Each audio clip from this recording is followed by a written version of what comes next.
comment on peut dire ça donc? Non, mais ce que je voulais dire, c'est comme à distance et en présence. Hybride, voilà. On enregistre, comme j'avais mentionné, on enregistre la réunion pour ceux qui ne pouvaient pas être ici, éventuellement, ni se connecter en ligne, qui pourront y référer à titre d'information. M'excuser aussi d'avoir changé le moment à la dernière minute. C'était vraiment pas volontaire. C'était, mettons, impératif que je le fasse. Donc, la raison, dans le fond, on se disait depuis le temps, il faudrait bien se rencontrer et aussi en profiter pour faire le point. Le temps passe, les choses avancent, puis je me rends compte en discutant avec des gens que parfois, on n'est pas au même niveau d'information. Il y a des choses qu'on prend pour acquis que les gens savent ou entendus en séance, mais c'est pas tout le monde qui écoute les séances, puis c'est pas tout le monde qui suit. Donc, on s'est dit que faire le point, ce serait un bon moment. Comme ça, on va tous être à niveau, on va tous avoir la même information, puis avancer pour finaliser toutes les choses en bonne et due forme. Alors, peut-être commencer, vous me direz s'il y a si vous voulez intervenir à la maison en cours de présentation ou de discussion, vous n'hésitez pas à lever la main. Oui, c'est ça, puis on va vous donner la parole. Donc, juste faire peut-être un quoi? Un ordre du jour, je l'ai pour moi, mais en fait, je vais juste vous lire les grands points. Je voulais faire un état des lieux. Ensuite, passer à les initiatives que la municipalité a faites. Puis après, descendre quelques éléments qui ont déjà été soulevés comme étant des questionnements. Entre autres, je pense à l'autobus scolaire, au virage hanté, la collecte des ordures et tout. Puis ensuite, ben, expliquer qu'est-ce qui s'en vient là, dans les prochains temps sur le passage, dans le fond, des infrastructures. Puis de votre côté, qu'est-ce qu'on attend de vous aussi? Alors, pour reprendre sur l'état des lieux, alors voilà, allons-y avec la reprise des infrastructures. On en est où? Alors, juste un petit historique. Le temps passe tellement, il faut que je me réfère parce que ça file. Hein? Le protocole d'entente qui a été signé avec Pascal, c'est en 2020 quand même. Ça fait 4 ans maintenant. La première construction qui était reliée, ce qu'on appelle, nous, la maison modèle. Le propriétaire n'est pas ici ce soir? Non? La maison modèle? Non? On ne sait pas, OK. Donc, était comme reliée de façon autonome, a été la première, sans être reliée aux infrastructures vraiment, fonctionnait de façon autonome. Était reliée aux infrastructures, mais fonctionnait de façon autonome. Ensuite, il y a eu une première construction, une deuxième construction qui a été, si je ne me trompe pas, celle du 40 au bout, celle de David, qui a vite mis en lumière, dans le fond, la nécessité d'installer un surpresseur sur la rue parce que l'eau ne se rendait pas jusqu'au bout. Donc, tout ça, c'est comme c'est des choses qui sont ajoutées en cours de route qui ont certainement pas aidé au sommeil du promoteur parce que c'était pas prévu au début. C'est des coûts, mais c'est aussi des nécessités. Il faut bien que l'eau puisse se rendre avant que la municipalité reprenne les infrastructures parce qu'il faut comprendre que pour reprendre les infrastructures, il faut s'assurer premièrement de la qualité du travail puis de la fonctionnalité du service. Parce que si on prend quelque chose qui n'est pas en bon état, il faut comprendre aussi que c'est l'ensemble de la communauté qui va le soutenir financièrement. Fait qu'il y a des questions autant il y avait des questions qui venaient de vous, qui nous venaient aussi de notre population. Alors, le fait d'installer le surpresseur, ça a évidemment eu un impact parce que comme il n'était pas prévu à l'origine, quand les travaux ont été faits, ben, il a dû être installé en souterrain, sous la rue, dans le fond. Si ça avait été planifié par l'ingénieur au départ, ce surpresseur-là aurait été installé sur un terrain, aurait été comme la grande majorité des surpresseurs sont installés. Donc, ça simplifie beaucoup l'entretien, l'organisation des choses, le suivi des équipements. Alors, l'impact de cette installation souterraine-là, qui a été faite en bonne et due forme par Pascal avec diligence, mais pour nous, ça implique des coûts très importants parce que c'est un travail en espace clos. Il faut descendre. Un travail en espace clos, ça prend du matériel spécial pour descendre. Ça prend 2 hommes en tout temps. On ne peut pas aller vérifier un petit quelque chose. Il faut toujours être 2. Il faut avoir l'équipement. C'est un service qui se paie très cher. Fait que ça, c'est une chose, donc, pas le choix. On s'est dit, on l'accepte, on va y aller, évidemment. On poursuit. Là, il y a des problèmes d'alarme. Quand il y a des problèmes d'alarme, ça, c'était comme un autre élément qui s'est un peu ajouté. Les alarmes ne sont pas.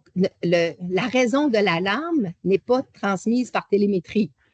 Donc, il faut rentrer dans le trou pour aller voir, lire en bas sur l'automate pourquoi il y a une alarme.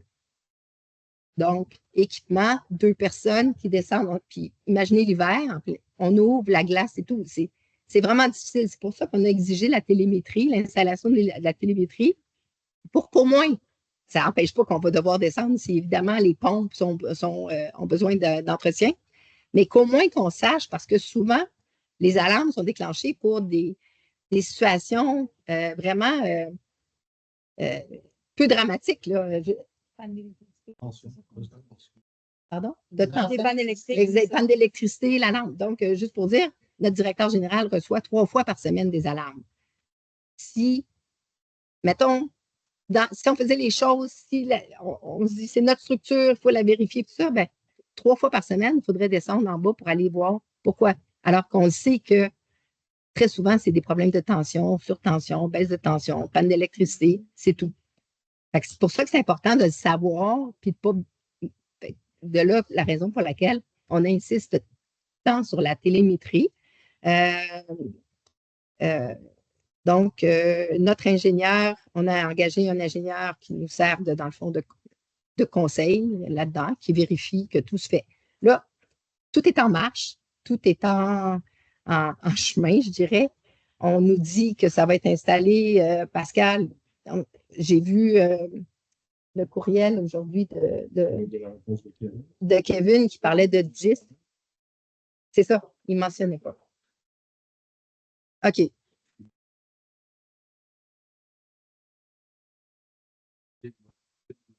Début novembre. OK. Ouais. Mais. Non, non, je comprends. Ouais.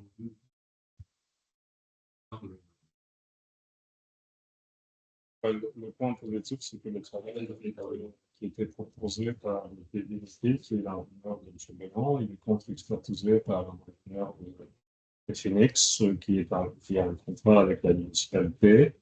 Mais c'est entendu sur l'équipement qui doit être installé, sur qu'est-ce que ça doit être comme infrastructure. On doit avoir le dernier plan pour assurer que ça va être produit en conformité avec nos attentes.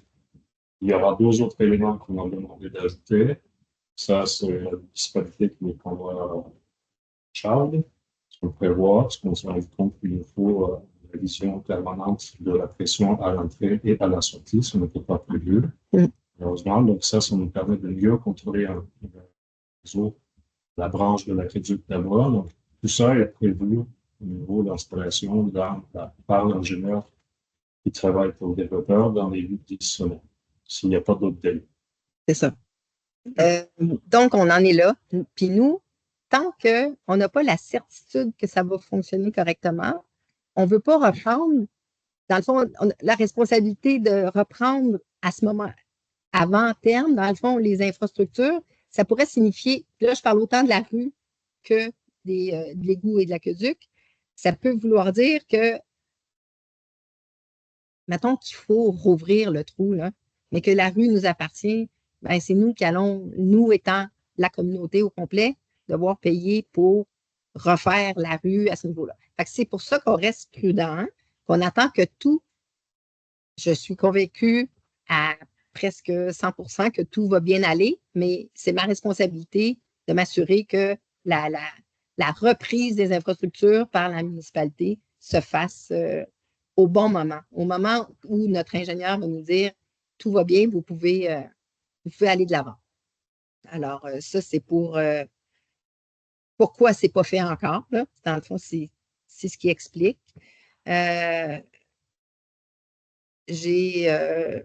Ensuite de ça, il y avait l'élément aussi de qu'est-ce qu'on a fait. Ben, ça, c'est un peu un retour arrière, mais comme les infrastructures ne nous appartiennent pas encore, en principe, il n'y avait pas de construction possible sur la rue de la Liberté parce que vous ne pouvez pas avoir de permis de branchement à l'eau parce que la municipalité ne pouvait pas l'émettre. Ce n'est pas à nous le réseau.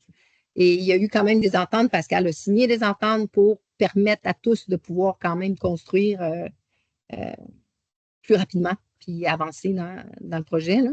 Fait que ça, c'est à souligner aussi. Ça, pour les infrastructures, je pense que ça fait le tour. Est-ce que j'oublie quelque chose? Alors, on est sur le point de finaliser. Oui, c'est ça. C'est vraiment. Donc, ça a 3 réseaux, principalement. Donc, oui. Là, on a le conseil, c'est normal, la municipalité travaille avec son propre ingénieur qui fait la contre-expertise des travaux réalisés par le développeur, qui sont en général. Une fois que nous avons le certificat de conformité qui est émis par l'ingénieur qui travaille pour la municipalité, il n'y aura pas de raison pour que la municipalité ne reprenne pas. Oui. Puis pour ce qui est. Oui? Dans le moment, est-ce que je comprends? Il y a la demande de permis. Ah non, ça fonctionne. C'est correct. Là, ça, c'était un pas avant qui a été fait autant par M. Leblanc que pour la municipalité. On fonctionne actuellement dans le cadre d'une entente de branchement, l'aqueduc ou les égouts. La municipalité intervient pour les réparations, mais c'est le développeur qui est le responsable. Donc, il y avait une panne récemment sur le réseau d'aqueduc. On est intervenu avec le même entreprise qui a fait l'installation, qui n'a pas eu des ententes, disons, au niveau dans le stade de la situation. La même entreprise est intervenue, fait le constat au niveau du pont. La municipalité a réglé leur problème. Le développeur a su. Il faut avoir son accord aussi pour pouvoir aller de l'avant de ce que comprends. Je vais attendre. Il y a une question des gens de l'extérieur.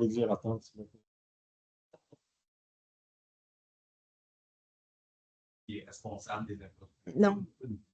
Non, pas du tout.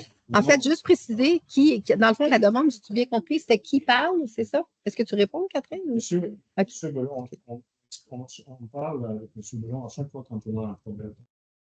Peu importe les trois, comme je vous dis, pour arriver. Il parle pas avec il parle avec un permis de construction. Absolument, mais il doit se brancher. C'est pour ça que je vous dis, si vous voulez vous brancher à l'aqueduc, vous n'avez pas besoin d'appeler permission de M. Belon.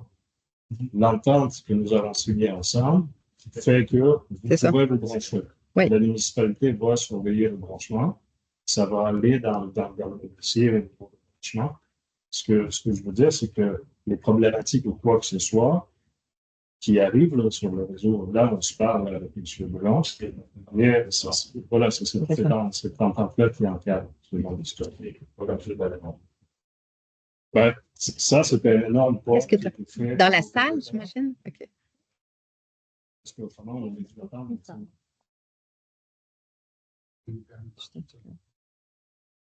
Puis, juste me rappeler votre nom, c'est Alexandre Ménard-Bessette, qui est propriétaire du. acheteur. Futur, pas encore propriétaire, mais futur acheteur d'un terrain sur la rue de la Liberté.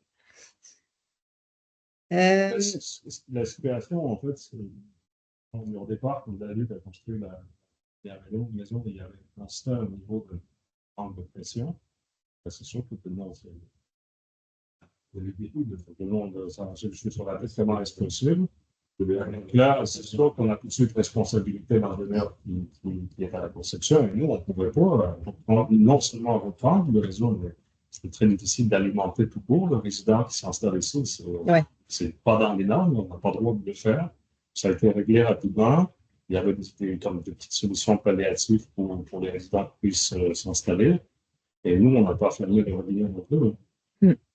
Donc, par la suite, on est allé en avant avec M. Belon pour trouver des solutions.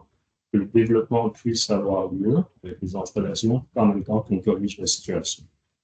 Juste pour rajouter, il a été question de la voirie un peu plus tard. Tu as évoqué, puis effectivement, encore une fois, la rue n'a pas été reprise encore, mais ça fait un petit bout de temps qu'on nous reproche de ne pas avoir pris la rue plus tôt pour assurer les services de collecte des matières résiduelles, entre autres.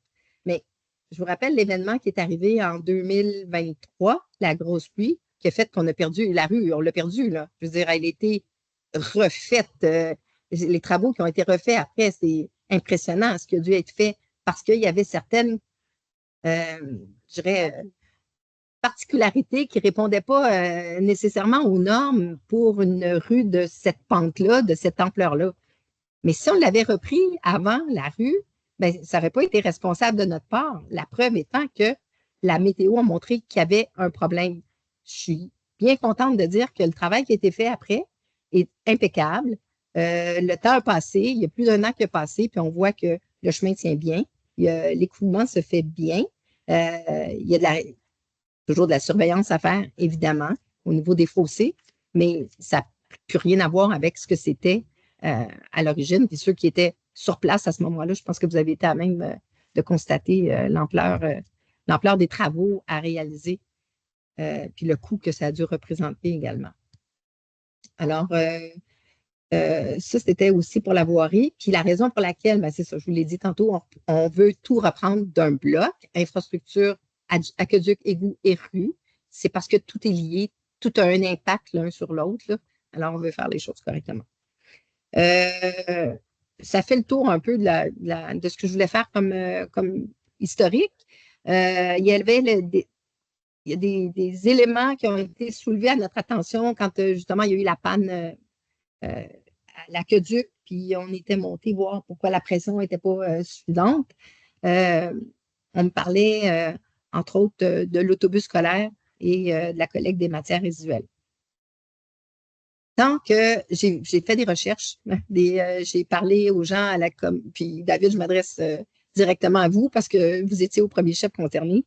À la commission, au centre de services scolaires, on me répond que selon ce qu'ils voient sur les images satellites, le T n'est pas suffisant pour permettre le passage d'un autobus scolaire. En fait, le T devrait, l'idée étant qu'on arrive, on rentre pour se retourner, pour pouvoir, dans le fond, retourner. La dimension n'est pas suffisante. Alors, notre ingénieur nous dit que le T est conforme au niveau du lotissement, des normes de lotissement, mais pas au niveau des normes de circulation. Fait que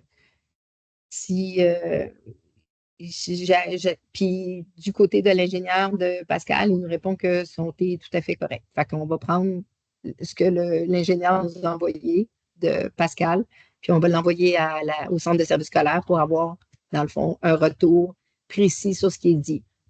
Mais selon eux, un enfant du secondaire, dans le fond, ce qui est acceptable pour eux, c'est qu'un enfant du secondaire marche 1 kilomètre pour se rendre à un point où l'autobus scolaire peut le ramasser.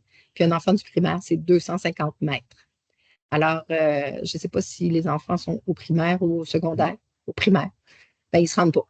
Ils se rendent au milieu du chemin. Fait que, effectivement, il semblait dire que tout ce qui était l'élément, c'était le T, qui n'était pas suffisamment, mais c'est à voir.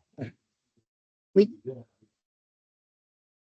C'est pas lui, c'est ça, Pascal, c'est pas lui qui dit je suis capable, je suis pas capable. C'est le centre de service scolaire, vous comprenez?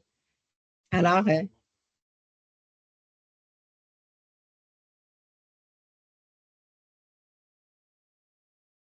oui. Ben, c'est ça. C'est la... Ouais.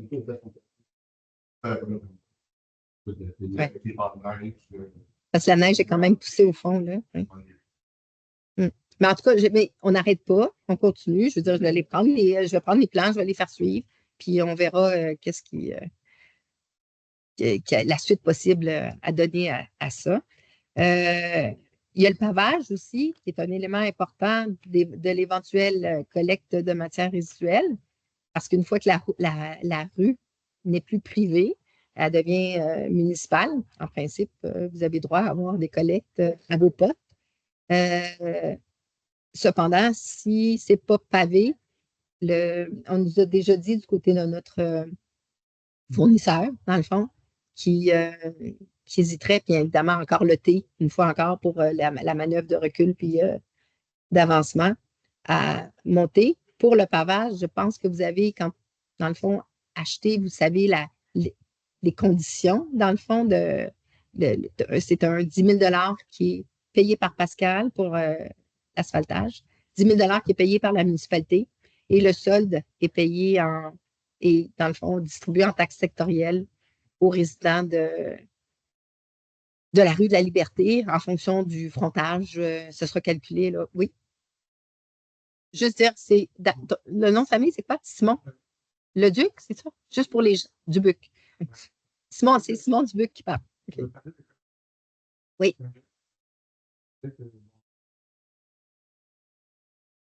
Mais là, c'est parce qu'elle était encore privée. C'est ça. C'est des solutions alternatives. Oui, absolument.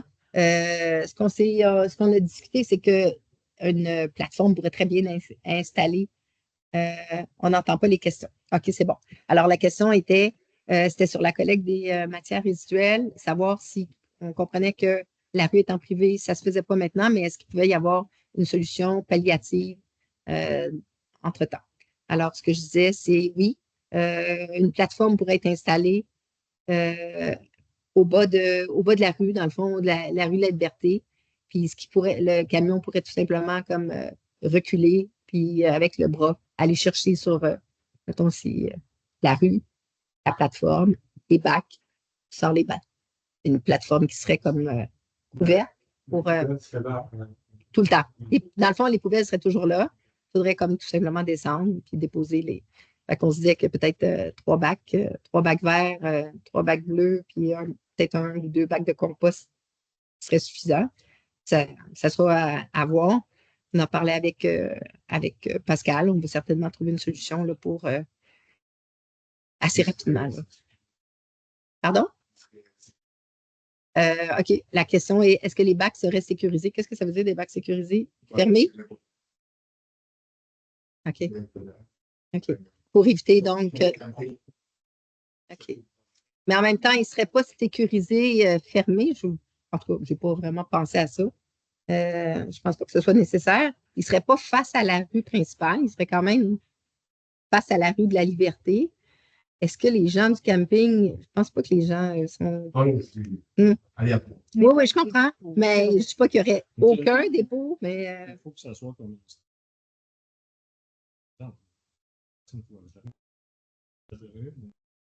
Il va pas sortir les bacs. Non. Les bacs qui sont installés là.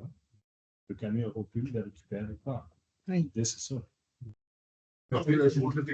Non, c'est bon. Mais en fait, on réfléchit. Je veux dire, on est ouvert aux suggestions. Toute bonne suggestion est la bienvenue, mais je vois mal comment. Je pense aussi au fait que nous, on avait porté nos ordures au parc de vue. OK. Puis bon, là, parce que soi-disant, pas soi-disant, on a vu, là, il y a eu une examination du camping, entre autres, où il y a eu un débordement d'ordures.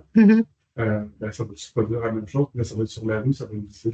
OK. Alors, la question, le commentaire est à l'effet que avant, les gens descendaient, les gens de la rue de la Liberté descendaient pour aller mettre leurs ordures au parc Paul Gaudu. Il n'y a plus de bac disponible. En fait, il en reste un, il doit se remplir assez vite. On a surtout réservé le bac pour le service de garde parce que c'est lui qui était plus en mesure de jeter ces choses parce que ça débordait. Je pense pas parce que j'ai comme le sentiment, moi, qu'il y avait beaucoup de gens de la rue de la Liberté qui mettaient leur dans les 2 bacs qui étaient là, mettaient beaucoup leur. Il y avait une dizaine de poubelles. Mais ça. Puis les 10 étaient pleines. Les 10 poubelles étaient pleines. Côté pratique, c'était pour semble d'aller jeter dans le parc. Moi, j'ai pas de. Parce que nous, ça nous arrive d'installer quoi que ce soit. Oui, c'est sûr. Juste dans ce cas-là, on va mettre les bacs là-bas. Là, la période des campings est terminée. Donc là, je ne pense pas qu'on va vivre encore une fois avec ce problème-là. Et c'est tout. Il n'y a pas d'installation, c'est clean, ça ne se voit pas. Je vois pas les gens simplement. Attends. C'est vrai que c'est retiré de la rue Oui. aussi, mais c'est peut-être davantage tout le monde. Parce qu'il y a des voisins qui habitent au 77 rue principale, qui vont avoir une vue sur les ordures. Oui, il y a ça, mais on peut trouver une façon de les disposer qui ne soit pas dans le fond. Hmm.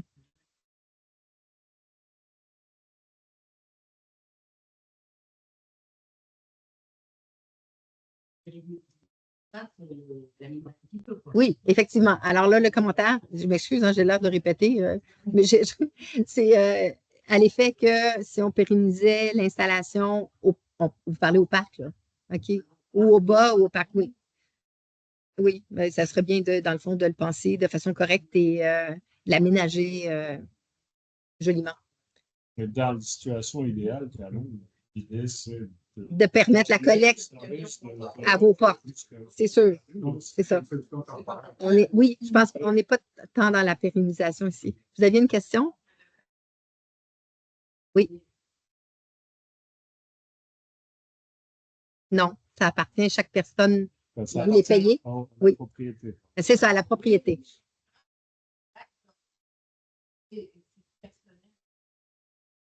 Dans la municipalité, c'est le bac de recyclage et de compostage. Et la poubelle, c'est... Les gens les payaient. Bon, la question est sur comme la. Mais chez nous, vous pouvez acheter Les prix. n'importe quel bac lié à la municipalité. Oui, Nous, on a des tarifs- mais les trois sont vendus. on a les des trois tarifs comme-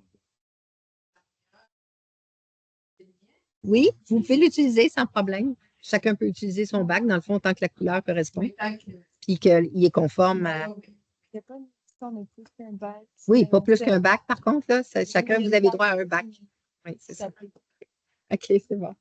Mais comme une situation palliative, oui, si tout le monde est content, c'est plus pratique pour vous d'avoir la collecte par Côte de Dieu, mais ça évite de construire quoi que ce soit. Mais c'est vrai que ça évite la construction.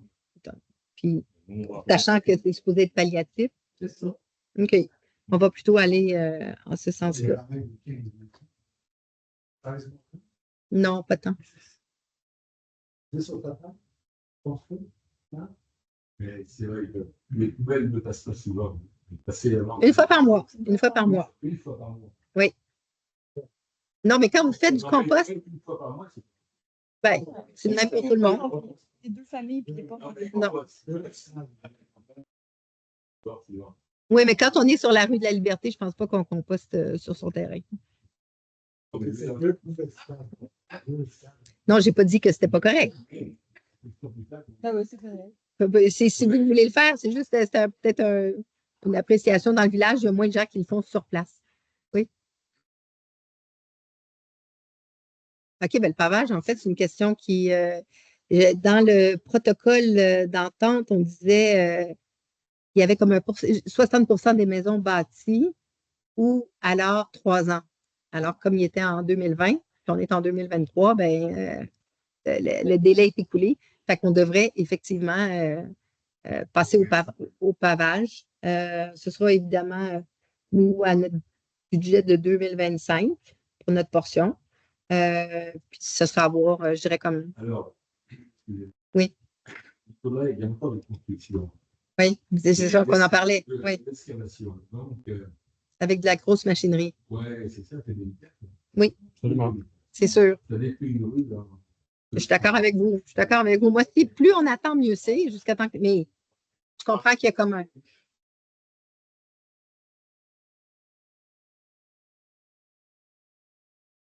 Oui. Oui, je me tourne vers ma spécialiste asphalte, puis elle me dit non. Donc, des questions d'asphaltage et de quand ça se ferait. C'est la ville. Parce que l'asphaltage va se faire une fois que les infrastructures sont reprises. Oui. 10 000. 10 000 par la ville? Ouais. Donc 20 000 par l'eau? Par l'eau? Non, non, non, non. Non, non, au total. Oui. Une taxe de secteur qui va s'appliquer pour l'asphaltage. probablement. Taxe spéciale. Oui. Dans ce secteur-là, et ça va être Est-ce qu'on peut se dire, vous avez une chance que ça passe? Pourquoi?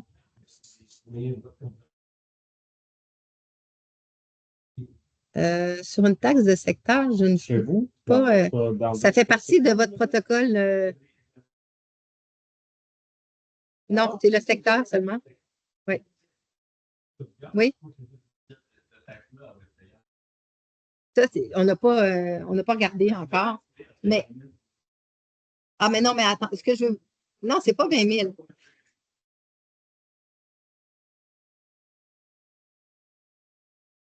Donc, 80. Ouais, c'est il y a quelques années.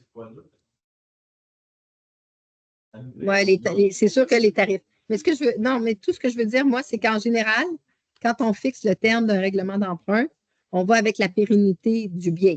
Donc, si on emprunte pour pour une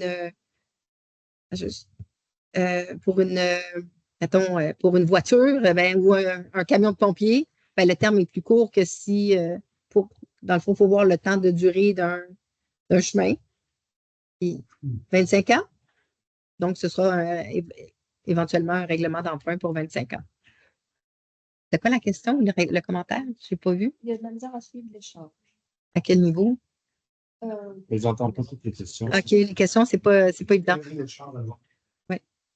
Alors, je suis désolée si vous les entendez mal. Encore une fois, l'enregistrement peut-être sera plus audible. Je vous souhaite. Je vais tenter de continuer à retranscrire ou rapporter les questions. Donc, ça sur l'asphaltage, la question se posait sur combien de temps le règlement d'emprunt, éventuellement. Et c'est ça, je pense que c'est ça votre question. Oui. Donc, oui, quand on pourrait, celui des intervenants. OK, ben c'est ça, c'est les intervenants, dans le fond, je répète leur question. Éventuellement, dans un monde idéal, on attendrait effectivement que les constructions soient terminées. C'est à savoir. Comment? Combien de lots à vendre qui restent? Ils sont tous vendus, mais ils ne sont pas construits. OK. Il y en a 19.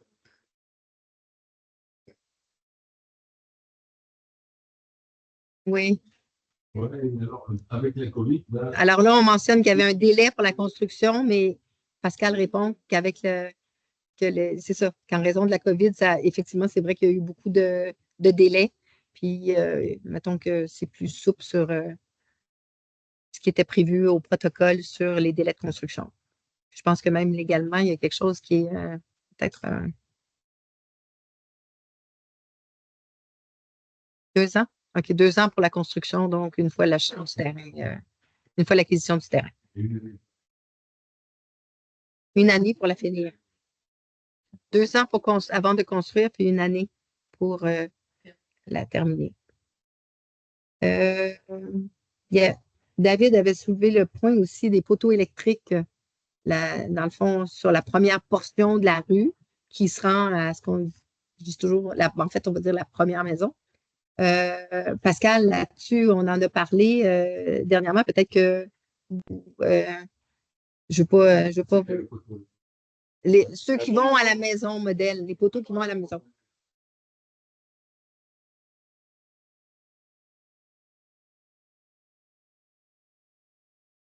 Non, ça ne pas.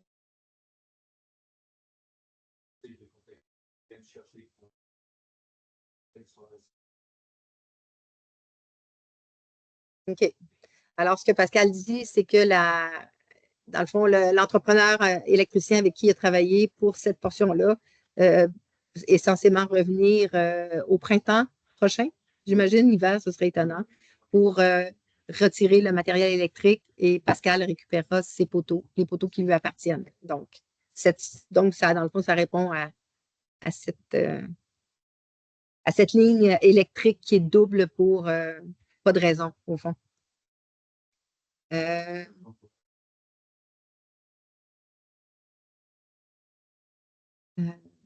OK, c'est ça. Puis ensuite, pour la suite des choses, je dirais Donc, on attend la confirmation que la télémétrie est en fonction et effective, fonctionne bien.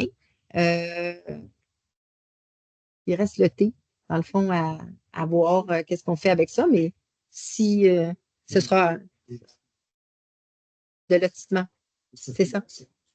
Ben, c'est ça, mais les normes de circulation sont telles, il faut voir par qui elles sont édictées, puis à qui on répond de ça. On va le trouver facilement, là. Mais ça ne change pas grand-chose, je ne pense pas non plus, effectivement. Oui. Alors, Pascal, c'est ce que je pense, il mentionne que le T pourrait très bien élargir. Je pense que c'est certainement ce qui serait la solution la plus simple et rapide. Oui, pardon. Oui, il y en a deux. Hein? Tu peux aller Oui. Ils sont terminés à moitié. Est-ce que c'est... Qu'est-ce que c'est à moitié? Les fossés, c'était selon la commune. Okay. Le problème, c'était vraiment l'agriculteur. Ils avaient mis des galets, ils avaient mis des petits. Vous pouvez voir encore les petits ponceaux.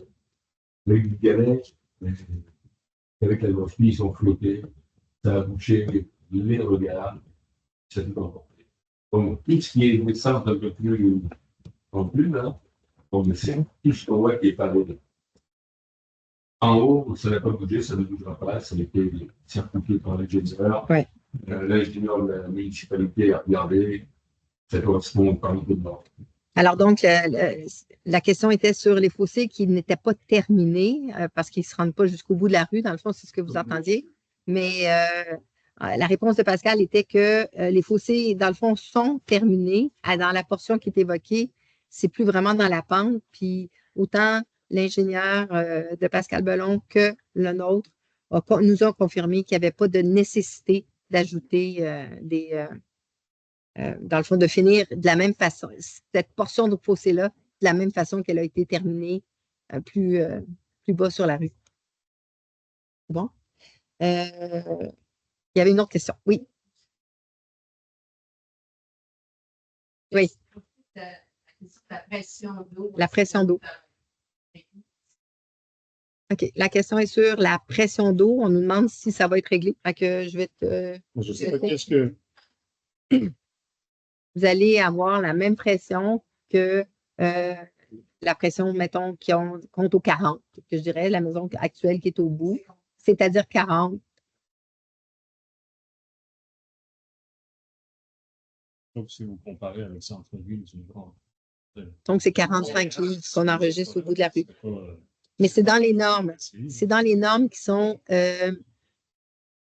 on ne peut pas exiger plus que ça. C'est sûr que c'est agréable d'avoir plus de pression, mais le 45 est dans les, tout à fait dans les normes. Oui, c'est ça. Donc, pour nous, c'est acceptable. Avec la... Oui. Ah, ben tant mieux. Tant mieux. Il y a eu certains réajustements qui étaient faits, justement. On a travaillé à l'aqueduc, oui. Sur pression, parce qu'on se réajuste aussi, nous. Oui. L'inquiétude, c'est s'il y a d'autres constructions, que ça peut affecter la pression d'eau? On nous dit que non. Nous, on se base sur vraiment expertise par conception d'ingénieur contre expertise d'ingénieur. On n'est pas les fabricants, on n'est pas les spécialistes là-dedans. Là, avec les pannes, on essaie quand même d'en tirer des bénéfices. Là. Oui. Chaque fois qu'on regarde les tests, on se réajuste par rapport à comment est-ce qu'on peut le faire. Mm-hmm. C'est certain qu'on ne va pas augmenter la pression dans la station d'eau potable. Même si ça avait été demandé à la base de l'ingénieur concepteur, on n'ira pas parce que ça va affecter le reste du réseau. Sûr et certain, on va rester là où on en est. Donc là, on aurait ajusté un petit peu la puissance des pompes. Ça a été fait avec l'ingénieur concepteur aussi. Oui. Et la pression qu'on a actuellement au bout de la rue, c'est la pression optimale. L'ingénieur concepteur confirme, enfin, affirme en tout cas que peu importe le nombre de maisons qui vont s'ajouter dans la rue, ça ne changera pas. C'est ça. C'est ce qu'on a actuellement. Ça va rester tel que maintenant. Maintenant, ça fait à peu près le tour des choses que je me disais qui étaient comme bonnes à savoir. De votre côté, maintenant, il y a juste vous rappeler à ceux qui sont déjà construits que quand vous avez soumis votre demande de construction, c'est passé au comité consultatif en urbanisme qui soumet votre projet au conseil, qui l'accepte ou pas.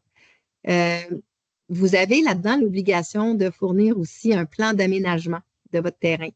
Normalement, ça vient avec. On présente notre projet de construction, puis le plan d'aménagement est présenté en même temps, puis dans le fond, il y a une approbation qui est donnée aux deux.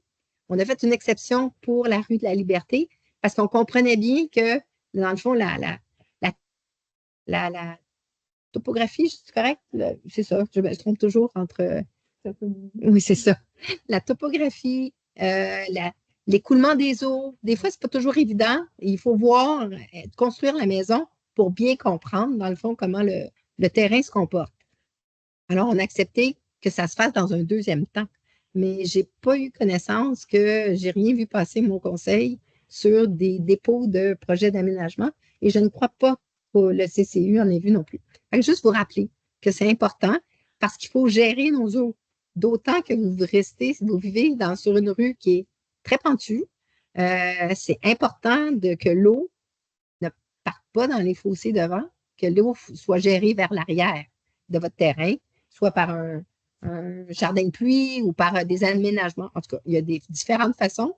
Si vous avez besoin d'aide dans cette conception-là, dans les idées d'aménagement, vous pouvez vous adresser au service d'urbanisme ici, qui va certainement être de bons conseils ou savoir vous référer à soit notre comité consultatif en environnement qui sera en mesure certainement de proposer des solutions. Je ne pense pas que je m'avance trop là, en disant ça. Présenter un plan des plantations qu'on va faire ou de... L'aménagement, oui, absolument. Absolument. OK, fait que là, OK, mais c'est très bien. OK, mais c'est très bien de l'avoir fait parce que l'idée est justement d'éviter l'érosion, puis c'est pour ça qu'il faut planter. Mais dans un monde idéal, vous le soumettez avant, mais on ne va pas vous dire de couper les affaires. Hein. C'est une concerne. OK, c'est une préoccupation.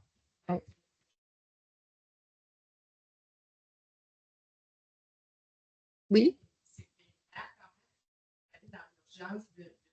De bloquer, dans le fond, l'érosion. Oui. Bien, déjà, si vous êtes sensible à ça, puis que vous avez agi en conséquence, certainement que ça irait dans le bon sens. Donc, pour l'aménagement. Et votre maison, les plans ont déjà été déposés de construction? Ah, OK, je ne savais pas. Parce que quand vous m'avez fait ça tantôt, je voyais le terrain. Je ne pensais pas. OK, c'est bon. OK, c'est bon. Est-ce que, puis là, je me dis, peut-être on peut poursuivre avec des questions, des échanges ou sur des choses que vous souhaitez. C'était quoi la question? Alors, la question était, j'avais parlé de la nécessité de présenter des plans d'aménagement et la dame me disait que, rappelez-moi votre nom, Joanne, c'est ça, elle avait déjà planté, s'inquiétait qu'on lui demande de couper ses aménagements. Non, alors voilà, c'était ça. Est-ce qu'il y a d'autres éléments, des choses que, dans le fond, des éléments qui vous préoccupent ou dont vous souhaitez discuter?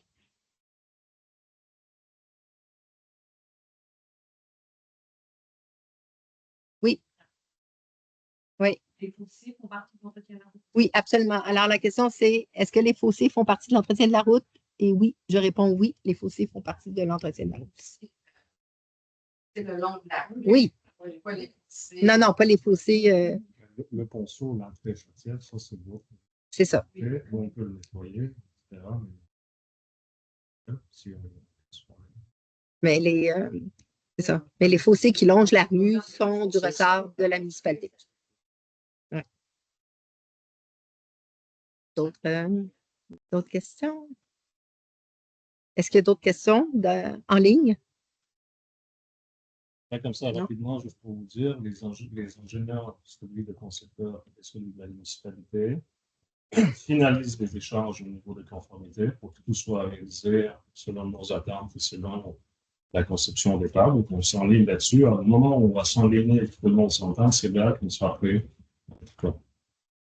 Et ça concerne les 3 réseaux de d'où l'aqueduc et l'arbre. C'est ça. Donc, on peut dire C'est sûr que, tu sais, on ne s'attendait pas du tout à accueillir des attentes de 10 semaines, voire, etc., là, parce que le projet est déjà bien avancé. On espère que ce soit terminé le mois de novembre. Mais oui, ce sera difficile, disons, pour la municipalité de reprendre l'infrastructure tant que c'est pas finalisé au télémétrie et qu'on n'est pas capable de gérer ça comme. Oui, Est-ce que le protocole d'entente entre les promoteurs et la ville est un document public? public? À ma connaissance, oui. Oui. Alors, on me demande si le protocole d'entente est public. Oui, Ça même, ça va même. Vous devez avoir ce. Mais c'est-à-dire que non, c'est sur le PIA. En fait, c'est sur tout ce qui touche. Ce qui est remis aux acheteurs, c'est les couleurs. OK. Alors, c'est ça, on demande si le protocole d'entente est public. Alors,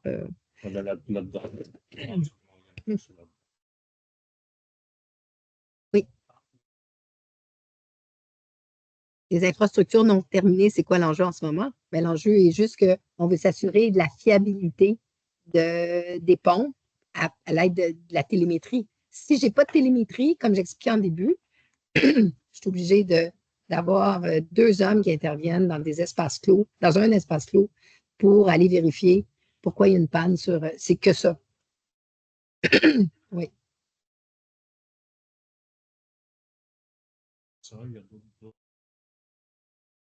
Oui, oui, évidemment.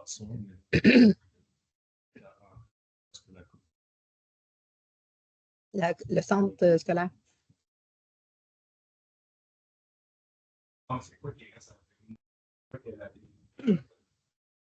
C'est ça qu'il dit. Éventuellement, le thé, on l'a vu avec Pascal, je ne pense pas que ça va être un enjeu. Là. Puis, à mon sens, la route c'est fini.